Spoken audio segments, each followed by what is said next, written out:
She called me just the stepdad at my daughter's wedding, in front of everyone. I paid for every single thing in that room and walked out without a word.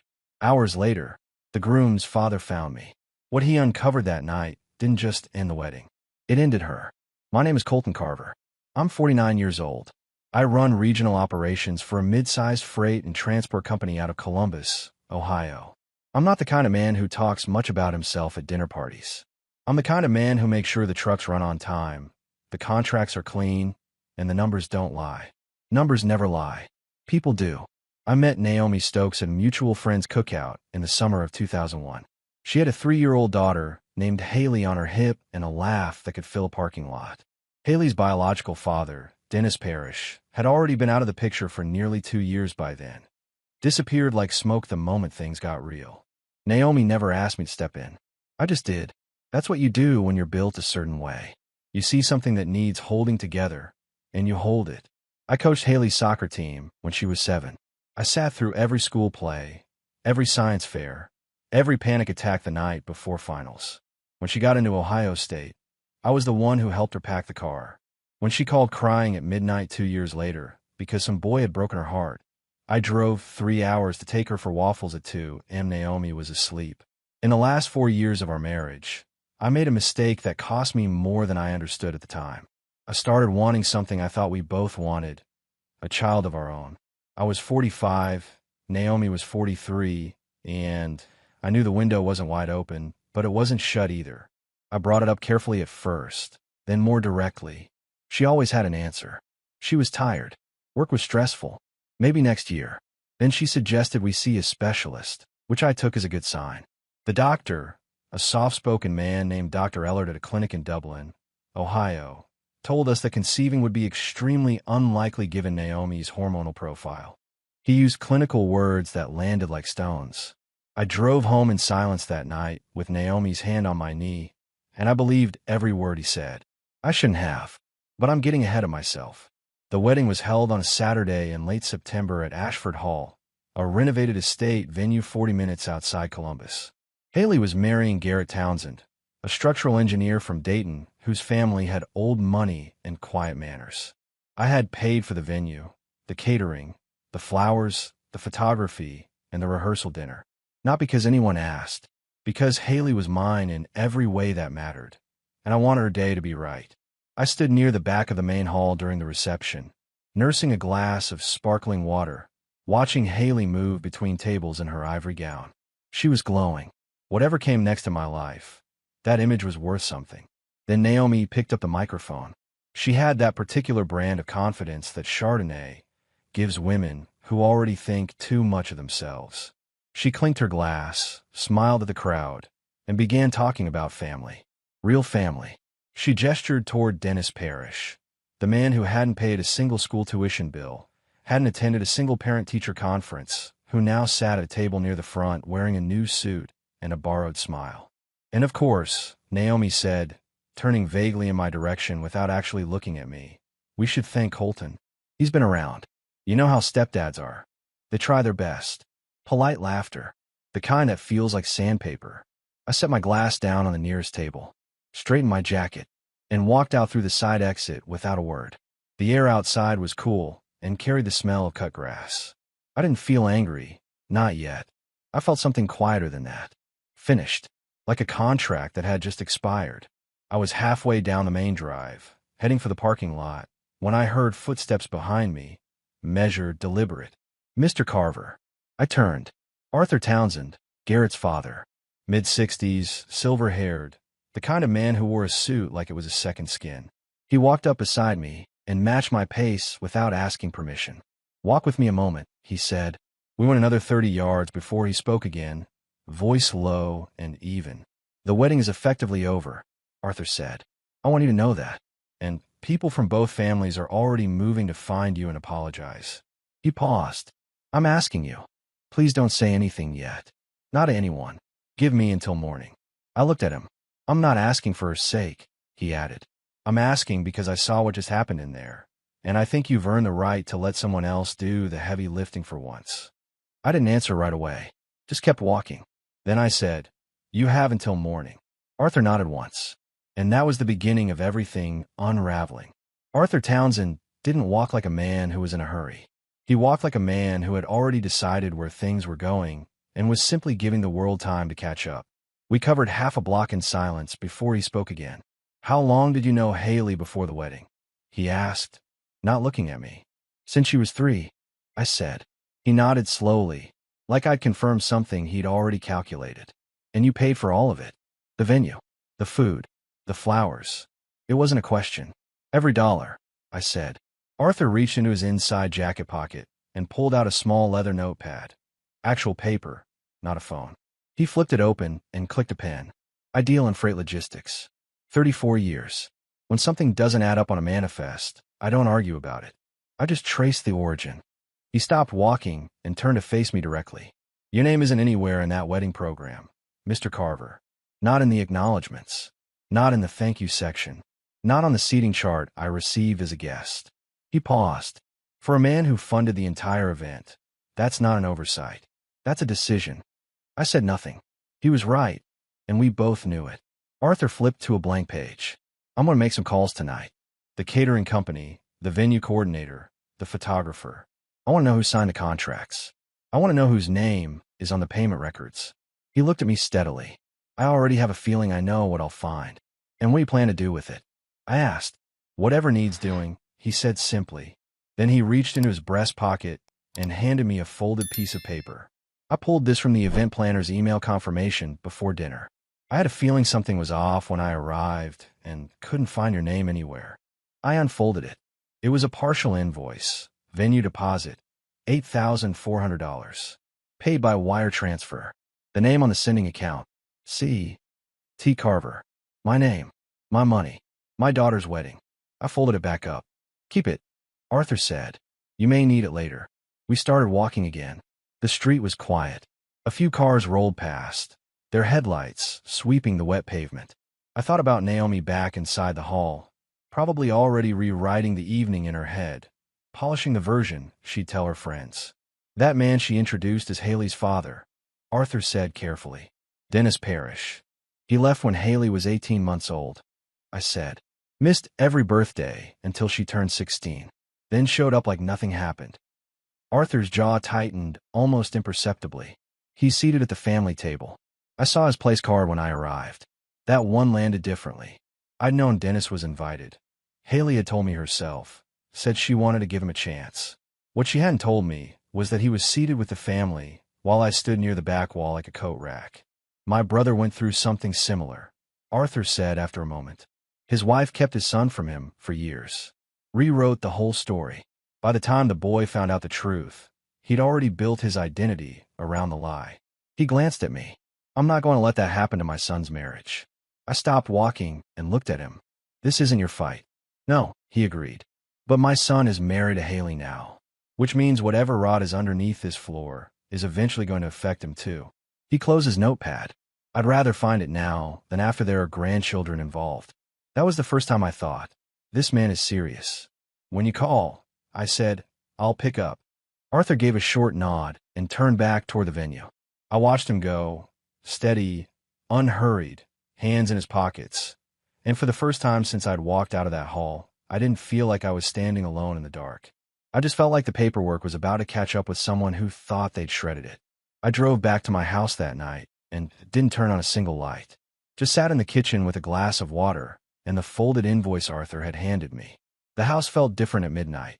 Not empty exactly, but honest. Like it had been waiting for me to stop pretending everything was fine. My phone buzzed twice. "Naomi." I let go to voicemail. At 7:14 the next morning, Arthur called. "I've got the catering invoice, the floral contract, and the venue's payment history," he said. No greeting, no small talk. "All three show the same originating account. Yours." "All of it?" I asked. "Every line item. The rehearsal dinner too. Photography deposit, $6,200. Paid 8 months ago. Venue balance, $14,800. Catering, $11,500. Flowers. And I want you to know those centerpieces were obscene. $9,300. He paused. Total so far, just over $47,000. Your name on every single transfer. I wrote the numbers down on a notepad out of habit. $47,400. There's something else, Arthur said. The guest list. I had my assistant pull the original RSVP document from the event coordinator's server. They use a shared planning platform, and the access permissions were looser than they should have been. Someone edited the formal acknowledgement column 3 weeks before the wedding. He let that land. Your name was originally listed under father of the bride, step-parent. Someone changed it to blank, then added Dennis Parrish under father of the bride. I set the pen down. Can you tell who made the change? I asked.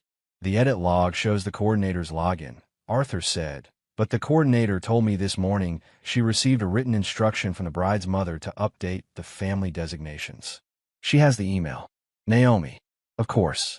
One more thing, Arthur said.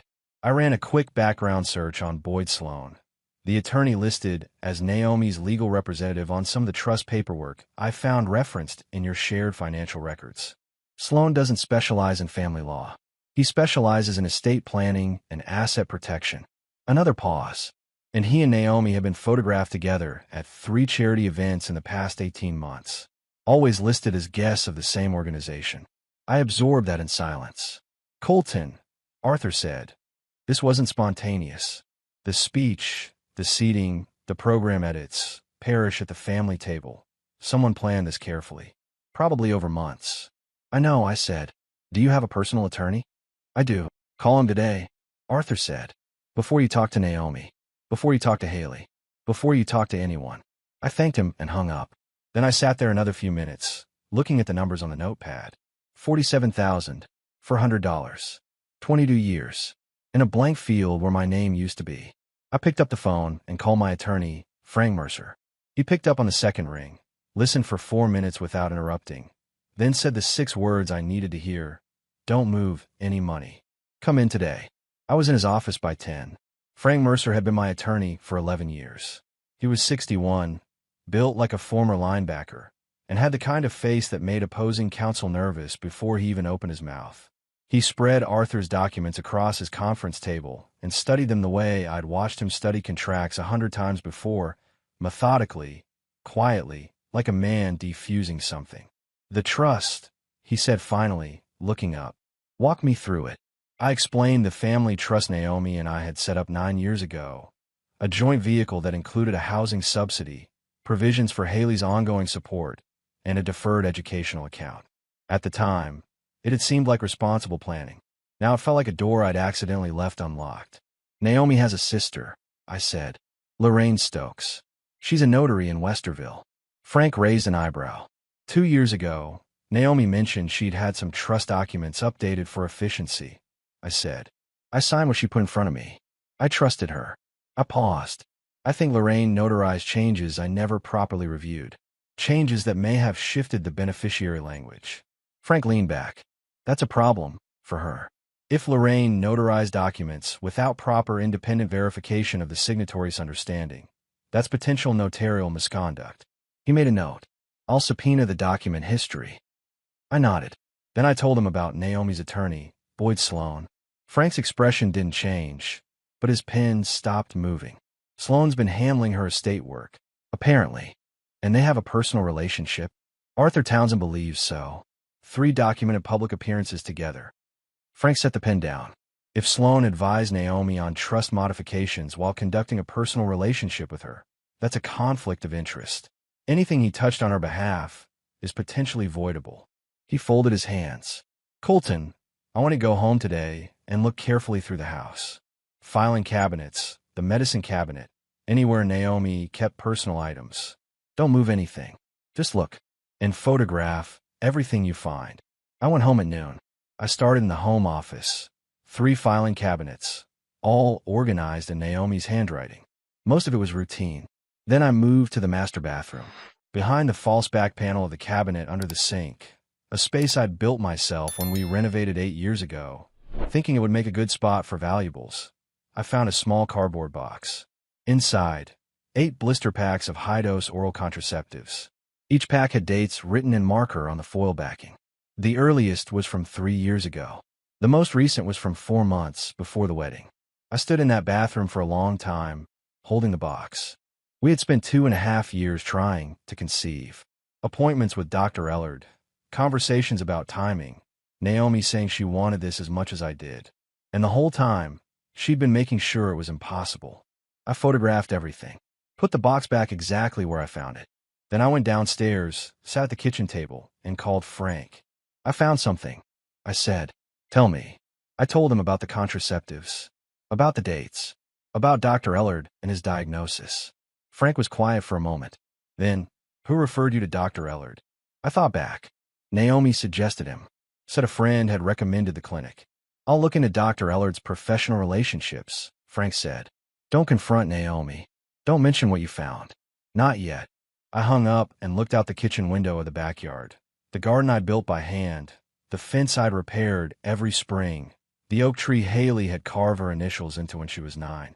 22 years of maintenance, of showing up, of believing the people I loved were doing the same. The box in the cabinet said otherwise. 3 days after the wedding, Haley called. I let it ring twice before picking up. Not hesitation, deliberation. Every conversation from here forward was going to matter, and I wasn't going to stumble into any of them unprepared. Dad, she said, then stopped, like the word had surprised even her. I'm here, I said.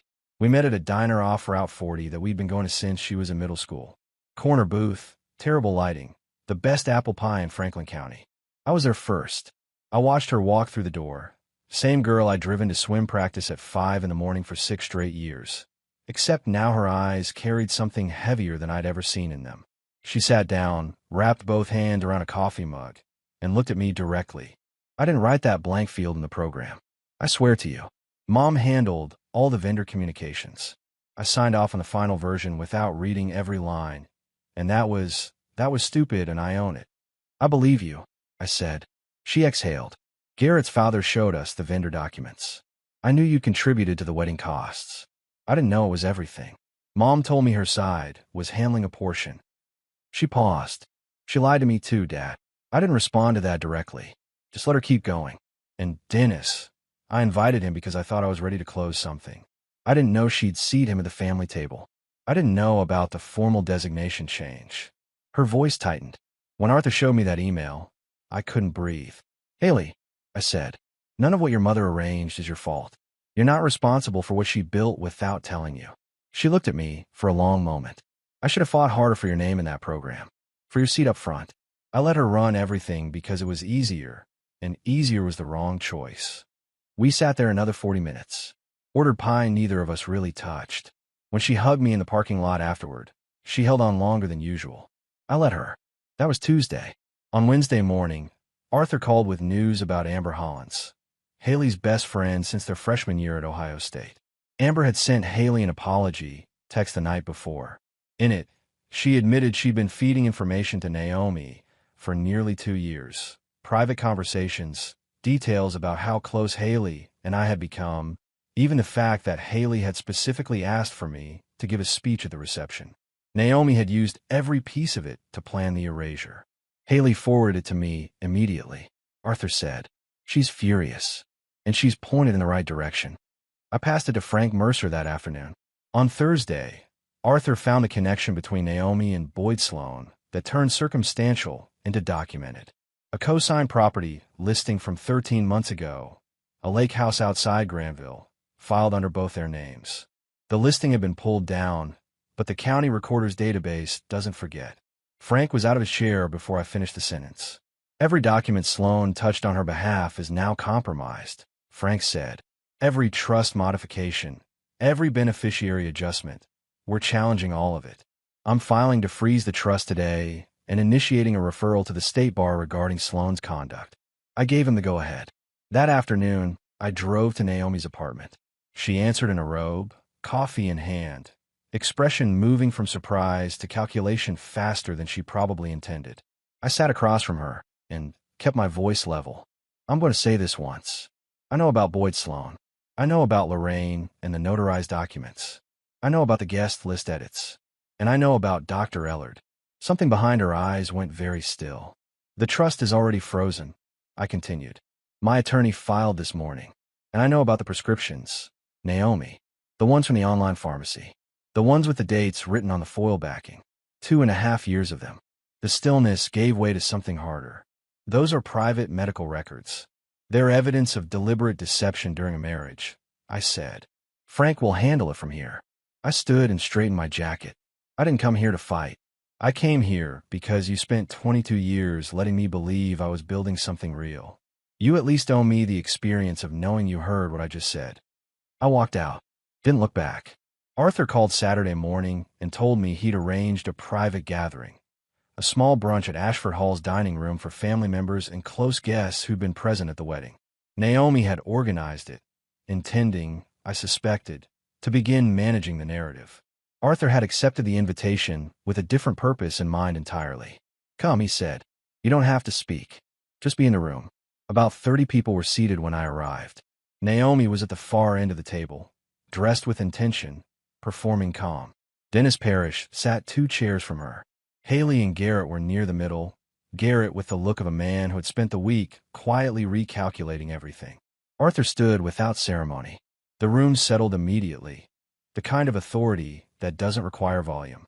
I want to address what happened at this wedding, he said, because I believe the people in this room deserve accurate information. He opened his folder and placed documents on the table one by one. The wedding last Saturday was funded by a single individual, Arthur said. Venue, $14,800. Catering, $11,500. Photography, $6,200. Flowers, $9,300. Rehearsal dinner, $5,600. Printing and invitations, $2,000. Total, $47,000 for $100. He looked around the table. Every payment came from one account. Colton Carver's. The room went the kind of quiet that comes when something lands that can't be taken back. This is the same man, Arthur continued, whose name did not appear in the program, who was described in the toast as someone who, and I'm quoting, tried his best, who watched a man absent for the majority of Haley's childhood introduced as her father to family and guests. He set the email printout in the center of the table. The formal designation in the guest list was changed 4 weeks before this wedding. Colton Carver's listing was altered from father of the bride, step-parent, to blank. The change was made from an email address belonging to the bride's mother. Naomi's chair scraped the floor. Arthur, this isn't the place. It is exactly the place, Arthur said. Not unkind, just final. Haley stood up before the silence could settle into something Naomi might fill. Everything Arthur said is accurate, Haley said, voice steady. And I owe my father something I should have given him publicly last Saturday. She looked at me. Colton Carver raised me. He was at every practice, every crisis, every ordinary Tuesday that nobody photographs, but everybody needs. He funded this wedding because that's the kind of man he is. I allowed my mother to run this event in a way that erased him, and I will not pretend that was acceptable. She didn't look at Naomi when she said it. She looked at me. I gave her a small nod. That was enough between us. Naomi stood, said something about needing air, and left through the side door. Dennis Parrish waited about a minute, then quietly followed. Neither of them returned. Arthur gathered his documents with the efficiency of a man closing a meeting. Garrett reached across and shook his father's hand once, firmly. Afterward, Arthur and I stood in the parking lot. The October air was cold and honest. You didn't have to do that, I said. I know, Arthur said. That's exactly why I did. He offered his hand. I took it. Then he drove away, and I stood alone in the quiet lot, thinking about $47,000, 22 years, and the strange, clean feeling of finally being on the right side of an honest ledger. The freeze on the trust landed on a Monday. Frank Mercer had filed the motion Friday afternoon, and by Monday morning the court had granted a temporary hold pending a full audit. That same day, the Ohio State Bar Association received a formal ethics complaint regarding Boyd Sloan's conduct as legal counsel while maintaining a personal relationship with his client. Frank was thorough. He always was. I didn't call Naomi to tell her. I didn't have to. Her attorney, a different one now, since Sloan had quietly withdrawn from the case the moment the conflict of interest filing hit, called Frank's office by noon. What I didn't expect was Dennis Parrish. Frank called me Tuesday afternoon with that particular tone he used when something genuinely surprised him, which wasn't often. Parrish has hired an attorney, he said. He's filing a claim as a biological relative of Haley Carver, asserting an interest in the trust distributions tied to her education and ongoing support. I sat with that for a moment. He walked out when she was 18 months old. I know, Frank said. His attorney is arguing that biological paternity creates a standing claim regardless of the period of absence. It's a long shot, but it's designed to complicate your case and buy Naomi's side some leverage. Can he win? No, Frank said flatly. But it'll cost time and filing fees to dismiss. Which is the point. A pause. It also tells us something. Parrish didn't come up with this on his own. Someone pointed him at an attorney and gave him a reason to file. I thought about the lake house outside Granville. About Boyd Sloan, even with a bar complaint hanging over him. Some people don't know when to stop pulling levers. Handle it, I said. Already drafting the response, Frank said. That evening I drove past the house. My house, technically, since Naomi had vacated and I'd quietly resumed staying there. The oak tree in the backyard still had Haley's initials carved into it. I stood in the kitchen for a while, not doing much of anything. Just being in the space without performing anything for anyone. My phone buzzed. A text from an unknown number. No message, just a photograph. I opened it. It was a picture of Naomi and Boyd Sloan at what looked like an airport. Bags at their feet, Sloan's hand on the small of her back. The timestamp embedded in the image was from 4 days after the wedding. I forwarded it to Frank without comment. He responded in under 3 minutes. Received. This goes to the bar complaint and the trust audit. Good. I set my phone down and stood at the kitchen window, looking at the backyard. The oak tree. The garden I'd built from bare dirt 11 years ago. The fence I'd repainted every spring because Naomi always said she'd get to it and never did. 22 years of maintenance. Of showing up. Of being the man who held things together while someone else planned the exit. That was Tuesday. By Thursday, Frank had confirmation from a colleague that Lorraine Stokes, Naomi's aunt, the notary in Westerville, had been served with a formal inquiry from the Ohio Notary Commission. 3 trust documents she had notarized over a 2-year period were under review for procedural irregularities. Specifically, no independent verification of the signing parties' informed understanding. Frank believed at least 2 of those documents contained beneficiary language that had been altered without my meaningful consent. Lorraine hired her own attorney by Friday. The Stokes family group chat, according to Haley, who was now sharing information with me that I hadn't asked for but was grateful to receive, went completely silent the moment the inquiry was made public. Saturday morning, Frank called with the update on Dr. Ellard. The medical board had opened a formal investigation. A prior complaint from 2 years earlier, a different patient, a similar pattern, had been sitting dormant. Combined with the documentation Frank had submitted, including the pharmacy records for Naomi's contraceptive prescriptions and the timeline of her appointments with Ellard, the board now had enough to proceed. Ellard's lawyer reached out this morning, Frank said. They're asking about a cooperation agreement. Meaning he'll talk, I said. Meaning he's calculating whether talking is better than not talking, Frank said. Either way, it's movement. I thanked him and hung up. Then I did something I hadn't done in weeks. I went for a long drive, no destination, no podcast, no phone calls. Just the highway and the flat Ohio landscape, and the particular quiet of a man who has set something in motion and is waiting for it to run its course. I thought about the 2 years of doctor's appointments, about believing I was running out of time, about the specific grief of thinking your body has failed at something you wanted badly. Naomi had handed me that grief deliberately and watched me carry it. She'd sat in that clinic beside me with a straight face and let a doctor deliver a lie she had paid for. The anger I felt about it wasn't loud. It was the cold, settled kind that doesn't need to be expressed to be real. The kind you file away and let the legal process speak for. I pulled off at a rest stop outside Lancaster, sat in a parking lot, and called Arthur. "How are you holding up?" he asked. "Steady," I said, and meant it. "Haley called Garrett last night," Arthur said. "She asked if the 2 of them could come for Thanksgiving. At our place." A brief pause. I said yes. I didn't respond immediately. Just looked out through the windshield at the gray November sky. "That's good," I said finally. "That's the right thing. She's trying," Arthur said. "Give her the space to get there." "I am," I said.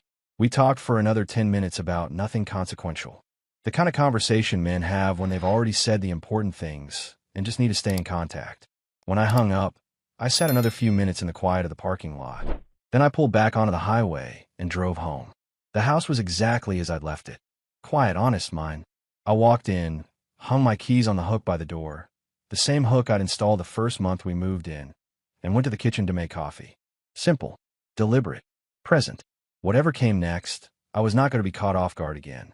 The trust freeze produced its first visible consequence on a Wednesday, 9 days after the wedding. Frank had arranged for a certified letter to be delivered to Naomi's current address, Dolores Crane's house, as it turned out, which added a layer of irony given what we now knew about Lorraine's role in notarizing the documents. The letter outlined the freeze, the audit scope, and the legal basis for both. It also referenced, in precise and measured language, the outstanding personal loan of $31,000 that Naomi had taken from me 8 years ago, documented by a signed promissory note that I had almost forgotten existed until Frank asked me to pull every financial record from the past decade. With standard interest calculated from the date of the original agreement, the current balance was $44,200. Frank had attached a payment demand to the freeze letter. Polite, formal, completely unyielding. Naomi called me at 7:45 that morning, which told me she'd been awake for hours. Her voice had that particular tension of someone who has rehearsed a conversation and already knows it isn't going to go the way they planned. "This is excessive, Colton," she said. "The loan was informal. We were married. We had a signed promissory note." I said, "That's not informal. That's a contract. I want to talk about this in person." "Talk to Frank," I said. "That's what he's there for." She shifted. "The trust freeze is hurting Haley. The trust freeze is protecting assets that were restructured without my informed consent," I said. "If Haley's support is disrupted, that's a direct consequence of decisions you and your attorney made. Frank can discuss a carve-out for Haley's ongoing needs. Call his office." Silence on the line. "Then, you've changed." "I got accurate information," I said. "People tend to change when that happens." I ended the call and set the phone down on the kitchen counter. Poured my coffee. Stood at the window looking at the garden. By that afternoon, Frank had 2 more updates. First, the Ohio State Bar had formally opened a disciplinary proceeding against Boyd Sloan. His withdrawal from Naomi's case had not been fast enough to outrun the complaint, and the co-signed Lake House property record was now part of the proceedings exhibits. Sloan's firm had placed him on administrative leave pending the outcome. Second, Lorraine Stokes had entered into a cooperation agreement with the Notary Commission. In exchange for a reduced penalty, she had provided a written statement confirming that she had notarized trust modification documents at Naomi's request without conducting the required independent verification of my understanding and consent. She stated that Naomi had told her the changes were routine updates and that I had already reviewed them. Frank read me the key line from Lorraine's statement over the phone. I understood it to be a formality. I did not independently verify the co-trustee's awareness of the substantive changes. "That's enough to void the modifications," Frank said. "All of them. We're filing to restore the original trust language by end of week." "And the loan demand?" I asked. "Naomi's new attorney called this afternoon," Frank said. "They want to negotiate." I told them the number is the number. I thought for a moment. Give them 2 weeks. Then we filed to collect. "Done," Frank said. That evening, Haley texted me a photo. No caption. Just a picture of the 2 of us from our high school graduation. Me in a jacket that was slightly too formal for the occasion. Her in her cap and gown. Both of us squinting into the sun. I remember that day. I remembered how proud I'd been, and how I hadn't quite known what to do with all of it. So I just stood next to her and let the photographer do his job. I looked at the photo for a long time. Then I typed back, "I remember that day. You gave the best speech of anyone in your class." She sent back a single line. "You were the only one who told me that before I went up." I set the phone down and finished my coffee. Outside, the November wind moved through the oak tree in the backyard. The branches were bare now, but the trunk was solid, the initials carved into it as sharp as the day she'd put them there. Some things hold. The settlement arrived on a Thursday, 3 weeks after Frank had filed the trust freeze. Naomi's new attorney had negotiated down to the wire, but in the end the math was inescapable. The original trust language was fully restored. Every modification that Lorraine had notarized was voided. The beneficiary designations returned to what they had been 9 years ago, before Boyd Sloan had ever touched the documents. The loan repayment was structured as a 60-day lump sum. $44,200. Naomi's attorney had tried to negotiate installments. Frank had said no. Boyd Sloan's disciplinary proceeding was moving forward regardless of the settlement. The Ohio State Bar didn't stop for private agreements between parties. Sloan was facing a formal hearing in January. His firm had already announced he was transitioning to an advisory role, which, in the language of law firms, meant he was being quietly moved away from anything client-facing while the institution protected itself. Lorraine Stokes received a 6-month suspension of her notarial commission and a formal reprimand. Her name would be on the public record of the Ohio Notary Commission for 5 years. Dr. Ellard had entered a full cooperation agreement with the medical board. In exchange for voluntary suspension of his license, pending a compliance review, he had provided a detailed written account of the arrangement, including the name of the contact who had referred Naomi to his clinic, the specific language he had been asked to use in his assessment, and the consulting fee he had received from the affiliated fertility clinic. The board was now pursuing a separate investigation into the clinic's referral practices. Frank estimated Ellard's license would not survive the review. I read through all of it on a Friday morning at the kitchen table with a cup of coffee and the particular stillness of a man who has waited a long time for something to be finished. The last item in Frank's summary was a single line. Dennis Parrish's claim was dismissed with prejudice on Tuesday. No further filings expected. I set the papers down, looked out the backyard. The oak tree was bare now, November having stripped it clean, but the trunk was as solid as it had always been. That afternoon, Haley came by the house. She didn't text ahead, just showed up the way she used to when she was in high school and needed somewhere to think. She sat at the kitchen table across from me and put both hands flat on the surface like she was steadying herself. "I have something I need to say," she said. "Go ahead," I said. "I've been going over it in my mind for weeks. Every choice I didn't make. Every time I let Mom run something, because it was easier than pushing back. Every time I told myself it was fine." She looked at me steadily. "I don't want easy anymore. I want honest." She paused. "I'm sorry, Dad, for what happened at that wedding. For the program, for the seating, for all of it. You deserve better from me." I looked at my daughter for a long moment. 22 years of showing up for someone, and they show up for you in return. Not perfectly, not on the exact schedule you might have wanted, but they show up. "You're here now," I said. "That's what matters." She nodded. Then she reached across the table and put her hand over mine for just a moment before pulling back. We didn't need to make a production of it. After she left, I went to the home office and opened the bottom drawer of the filing cabinet, the one I'd cleaned out and reorganized after Naomi had moved her things. I took out a small envelope I'd put there 2 weeks before. Inside was a folded note I'd written the night after I found the contraceptives in the bathroom cabinet. Not for anyone else, just to put the thing into words so it stopped circling. I read it once. Then I put it in the paper shredder and watched it go. Done. 8 months after the wedding. The Colton Carver who stood in his backyard on a warm June morning looked almost identical to the one who had walked out of Ashford Hall in September. Same build, same posture, same habit of drinking his coffee, standing up near the kitchen window. But something inside had settled that hadn't been settled before. The kind of settling that doesn't come from things going right. It comes from finally knowing where you stand. The trust was fully restored and operating under its original terms. The loan had been repaid in full in early December, a wire transfer that arrived without a note, without an apology, just the number Frank had demanded. Naomi had moved to an apartment in Worthington. We had not spoken since the morning I walked out her place. Boyd Sloan's disciplinary hearing had resulted in a 2-year suspension of his law license and a formal finding of professional misconduct. The lake house outside Granville had been listed for sale in February. Dr. Ellard had surrendered his medical license voluntarily in January, 2 days before the board was scheduled to issue its ruling. The affiliated fertility clinic had settled a separate civil complaint and changed ownership. Lorraine Stokes had completed her suspension period and returned to limited notarial work. She had not contacted me. I had not expected her to. Dennis Parrish had disappeared as quietly as he had arrived. No further legal filings, no contact with Haley that I was aware of, no second act to his brief reappearance. Some people show up for the photographs and leave when the lights come on. Haley and Garrett were living in Dayton.